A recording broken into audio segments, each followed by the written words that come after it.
Hi, I'm Matt Jacobson, driving through Yellowstone National Park right now on my way from Idaho to Montana.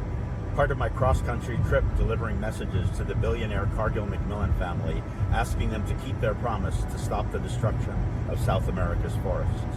Over the last 5 years, Brazil has lost over 32,000 square miles of native vegetation. That's an area about the same size as the state of Maine. Deforestation driven by agriculture accounts for more than 97% of that destruction. According to Intelligence, a geospatial monitoring company that works with Cargill, soy-driven deforestation in Brazil quadrupled from 2020 to 2023. Meanwhile, Cargill doubled its profits in what they called a grain super harvest. David Macmillan and 19 other members of his family own about 90% of Cargill, making them one of the richest and most powerful families on Earth. If anyone has the power to turn the fate of the world's forests around, it's these guys.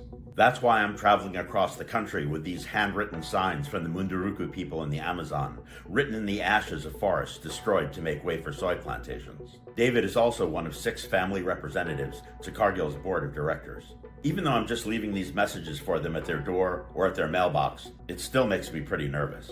When I arrived at David's house to make the delivery, I chickened out at first and went for a walk on the Sawtooth National Forest to calm down before making the delivery. I'm taking some time out to get some exercise on a hike through the Hemingway Boulders Wilderness, named after Ernest Hemingway, who lived and died in Ketchum. My friend Susan says I ought to have been eaten by a grizzly bear for hiking through the wilderness in a suit and tie, just on principle. After the hike, I felt calmer and drove back to David's house and left a message for him on his doorstep.